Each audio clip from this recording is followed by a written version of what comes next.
Okay, first up, sorry I haven't done a video in over a week. We've been having a weather event and something bit me. I don't know what. I didn't feel a bite, but it knocked me on my ass for over a week. And that's just part of living in paradise. Sometimes it literally bites you on the ass. Um, Today, the Closing the Gap stuff came out, and we had the yearly thing of how we're not closing the gaps, and that's terrible. I debated to myself about whether I was going to make this video and ended up ringing one of my First Nations daughters and asking her opinion, and she said it was fine. So,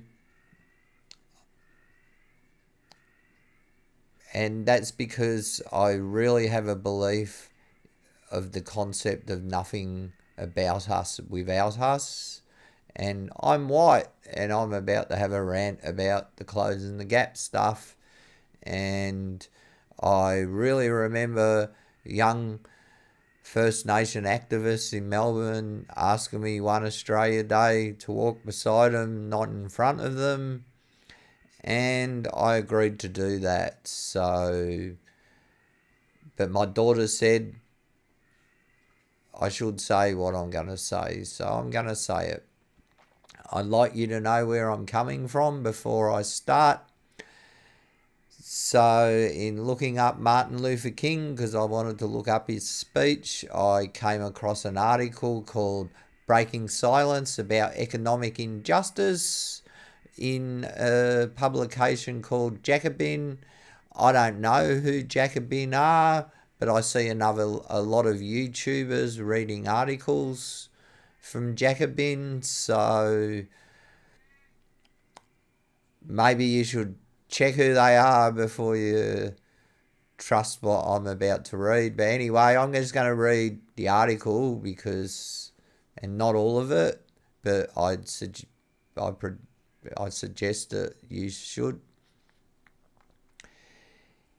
In April 4th, 1967, 1 year before his death, Reverend King delivered his boldest national address, Beyond Vietnam, a time to break silence. King called for the United States to withdraw from Vietnam and began a radical revolution of values by channeling the millions of dollars spent on war to address the dire needs of the nation's poor. He contended that the giant triplets of racism, extreme materialism, and militarism reinforce one another, preventing the flourishing of a truly just society. Sounds a lot like Australia today. We're spending all our money on military, yet the streets are full of homeless. King came to this conclusion after observing that millions of black people remained in dire conditions, even as important advances had been made in civil rights, including ending segregation, expanding voting rights as early as the bus boycotts. King had argued that those in power pit poor whites against ethnic minorities to prevent poor people from working collaboratively to change the social order. King understood that black people and other minorities disproportionately bore the burden of poverty, but he also knew that all of the poor, including the millions of poor white, I stress millions because it's a numbers game, were economically oppressed. In a, in a December 1967 speech, Non-Violence and Social Change, King said, in our society, it is murder psychologically to deprive a man of a job or an income. You are in substance saying to that man that he has no right to exist. You are in a real way depriving him of life, liberty, and the pursuit of happiness, denying in his case the very creed of his society. In his book, Where do you go from here? Also published in 1967, King wrote that the United States could initiate this transition by guaranteeing a living minimum annual income for every American family, as well as ensuring all workers, regardless of industry, are paid a fair wage. There's nothing but a lack of social vision to prevent us from paying an adequate wage to every American citizen, whether he be a hospital worker, laundry worker, maid, or day labourer. There is nothing except short-sightedness to prevent us from guaranteeing an annual minimal and livable income for every American family. There's a lot more to this article, and I think that you should all read it. I will make sure that I put the link to the description. One of the things in Closing the Gap, by 2031, increase the proportion of Aboriginal and Torres Strait Islander people living in appropriately sized, in brackets here, they've got not overcrowded housing to 88%. So I don't know how the other 12% are going, but anyway, they're just living in the park. The thing I want to say about this, because we talk about Aboriginal housing quite a lot, and the state of Aboriginal housing for Aboriginals in poverty is disgusting and vile and horrible. But it's no more disgusting and vile and horrible than it is for anybody else living in poverty. This is one of the perfect examples to show how a lot of the problems that we have with Closing the Gap are just poverty issues, and most of them can be closed pretty much straight away if we just paid the Henderson Poverty Line. And the way the Henderson Poverty Line works, if you live in a remote community, because everything in the shop costs more money, you get more money, because that's how the Henderson Poverty Line works. So we make the Henderson Poverty Line, which, by the way, it's called a poverty line for a reason. Anything below that, you're in poverty. A lot of these issues will be fixed. But this housing issue, whenever we talk about overcrowded housing and housing commission and things like that, it always goes back to First Nations housing. And we stop talking about the state of housing for everybody else in poverty, as if that's not an issue. And what we should do is everybody with shitty housing because they're poor should bandy together, and we should all fight for better housing for people living in poverty. How do we give people living in poverty better housing? Well, one of the first things we could do is lift Social Security above the Henderson Poverty Line. You're going to hear this quite a lot in this little chat. Next, I'd like to go to Aboriginal and Torres Strait Islanders in out-of-home care. And this is a chart showing you how many there is, and it's absolutely disgusting. I'm in full agreement with that, and we've got to make that better. Now, here's a chart, another chart by the same people, showing you how many Aboriginal people are in care up here. So we got how many Aboriginal people are in care, but here, 65 per 100,000 Indigenous children. Right, that's very important, that little thing here. Right, because this is how they turn conversations about making out-of-home care into conversations about making out-of-home care for First Nations people. And as somebody who has secure housing now because I won a civil law case against the Victorian government for my treatment in the Victorian government's care, out-of-home care they call it now, Legally, it's still a watered estate. These figures are so dodgy. To get this giant graph here, and I'm not saying these graphs are wrong for Aboriginal numbers, and I'm not saying these graphs are wrong for non-Indigenous children. What I'm saying is, once you change these, if you change that from non-Indigenous children to non-Indigenous children living in poverty, what then happens is this. And all these lines go right up here. And they equal out. And in fact, for some states, they go way higher. We've been horrible to First Nations people. We still are horrible to First Nations people. But once you make this list Indigenous people and non-Indigenous people living in poverty, they all equal out. If not, this line comes up higher every single time. And that's where I was getting to before. It's a numbers game. And what this graph does here, this conversation's getting very dangerous because we're in danger of having two levels of out-of-home care. Unfortunately, out-of-home care is necessary. I'm not going to say I wasn't put into out-of-home care because people didn't have legitimate reasons to put me in a safer environment. But when they decided to do that, they put me in a hell of a lot more unsafe environment.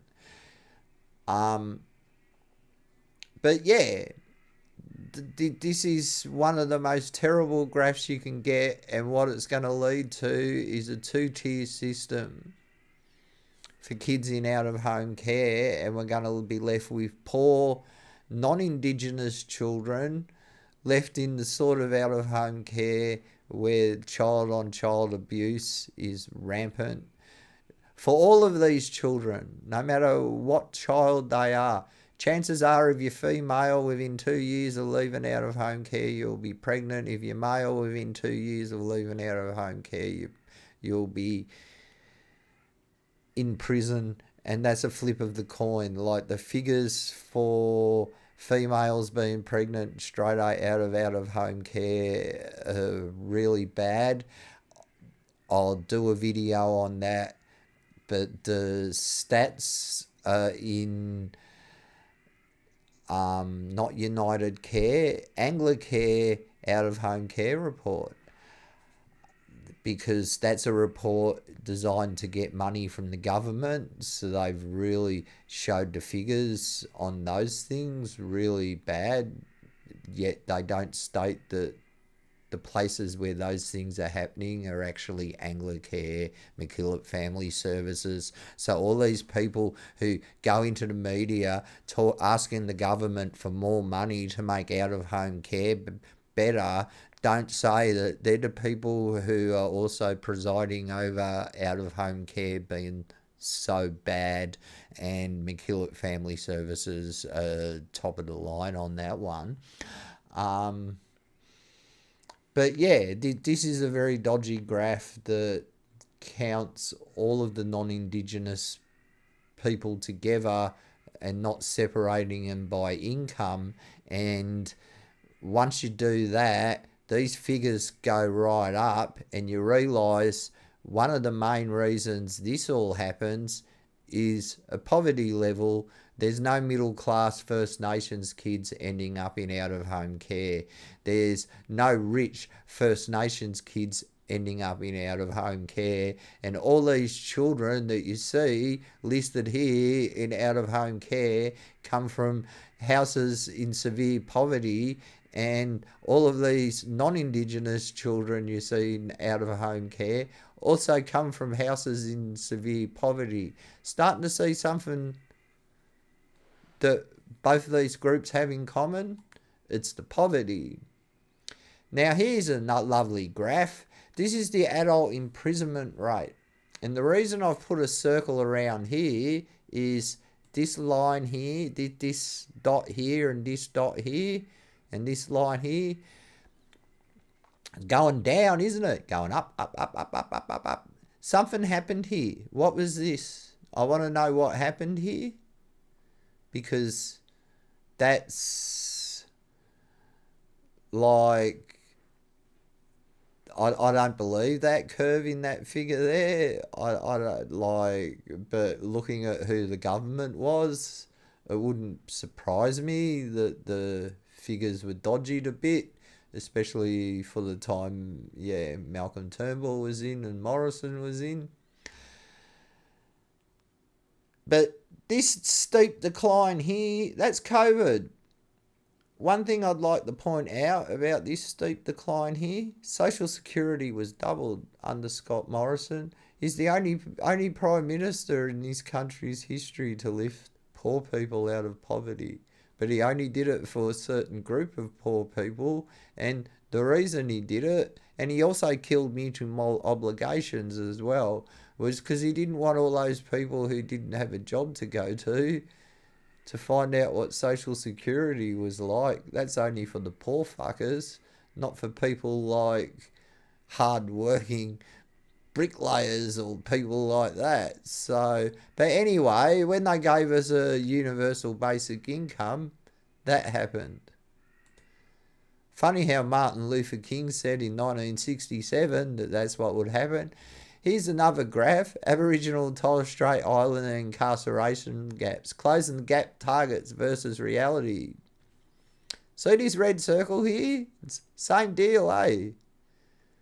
We doubled the rate of Social Security. And what happened? Incarcerations dropped. Incarceration rates wouldn't have anything to do with poverty levels, would they? Mental health wouldn't have anything to do with poverty levels, would they? Suicide wouldn't have anything to do with poverty rates, would they? Youth crime wouldn't have anything to do with poverty rates, would they? A lot of these things sound like if we just raised the rate of Social Security so that it was livable, a lot of the numbers would reduce in these categories. I'm not saying they'd go away. Don't misinterpret what I'm saying. And I'm not saying what I'm about to say next.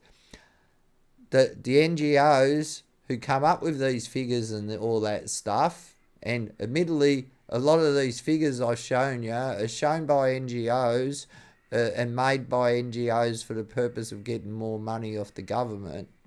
And when they do press releases, they're released that way. Now, there's a reason why I'm saying that. All my little graphs are gone now, so here's me little serious rant.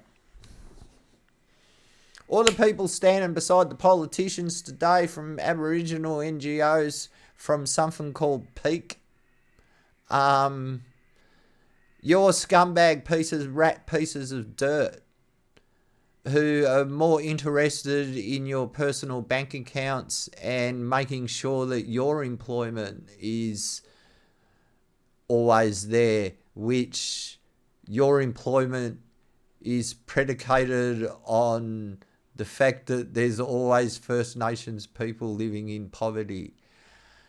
Isn't it ironic that if you solve the problem you claim you're trying to solve, you'll be the only people without a job? I find that really ironic, because a lot of the stuff you say and a lot of the stuff you do helps make sure that poor people can't get together to make sure that we all have a better life. I can take you to any house in Whittington, any house in Broadmeadows, any house in Sunshine, and show you 3 generations living in it. It's not a matter of whether you're white, black, purple or green. It's a matter of whether you're poor, because you end up with where are your children going to live? And if your children have children, all of a sudden you've got 3 generations living in the house. Plus, your children have friends who are couch surfing and stuff, and you can't turn them away. And before you know it, you've got the house where everyone comes for a feed, everyone comes to crash, and every second house in Whittington's almost like that. And it's not a race thing; it's a poverty thing. It's how the government treats poor people. But every time when the conversation of the dire straits and how housing commission houses have fallen down, that becomes a conversation about First Nations people, because the First Nations NGOs jump in and take away the power from the group, and they split it into two groups, and by splitting it into two groups we all lose our voice. And that's what they're doing. They're making sure that they speak for the people who are my friends just up the road living in Aboriginal housing, because I live in outback Australia, and I'd have to say at least 1/3 of the community that I live in are First Nations people. So yeah, it's the thing about the food. So it's now cheaper to buy milk in Arakoon than it is in Ravenshoe. How does that help first people in Ravenshoe? Wouldn't it be better to subsidise food for everybody who lives in outback Australia? Because when I go to the shop, it does a lot. I get the same social security check that my First Nation friends get, and yeah, all you're doing is make it, all that policy does is make it possible for far right extremists, and not necessarily extremists, but you make it possible for people like Pauline Hanson to come up here and say blacks get more than whites because they're getting cheaper milk up there at Arakoon and nobody's got cheap milk in Ravenshoe. Yeah, everybody in Ravenshoe is on a low income. Well, not everybody, but the majority of society in the town that I live in rely on the government for social security.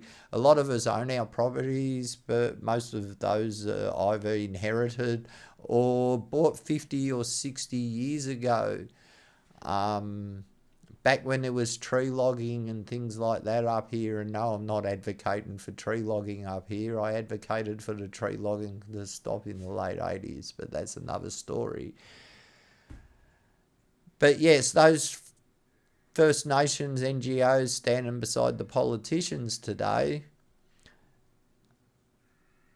they're nothing but low life so and so's. And the reason for that, and the proof in the pudding, is none of them asked to raise Social Security above the Henderson poverty line. And if we don't raise Social Security above the Henderson poverty line, how can we close any gaps? It's that simple. You can't close gaps if you're giving somebody a poverty wage. Like, how are you going to tell a 13-year-old child who knows that the only thing that's going to happen in his life is he's going to be poor for the rest of his life, just like his parents, and he's not going to be able to have food, and he's not going to... How are you going to tell that kid not to go out and steal? Like, when dad has to go out and steal to make sure that there's food on the table, then the system comes and takes dad away... What's going to happen to that child? It doesn't matter the colour of the skin of that child. But what's causing all these things to happen within the household is poverty.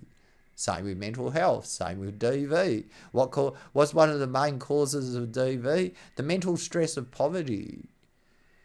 First you're poor, and then you stop eating, and then your brain stops working properly, and before you know it, you're fighting with your partners, and next thing you know, you're sitting in a police cell because all this drama and everything's going on, and when you get right back down to the roots of it, it's the poverty. So we could close most of these gaps by ending the poverty. And by saying that, I'm not saying that racism isn't a big part of why a lot of things happen to poor First Nations people, But one thing I will say is a hell of a lot of those things aren't happening to the middle class and upper class First Nations people, constantly asking for more money, but never asking for a raise in social security for the poor people they're actually advocating for. And there's something a little bit evil about that. These people advocate for my daughter, and it makes me sick because my daughter's living in Melbourne, and I'm sure she probably doesn't have any food in her cupboard, and I'm sure after she pays the rent sometimes she probably doesn't have enough money for electricity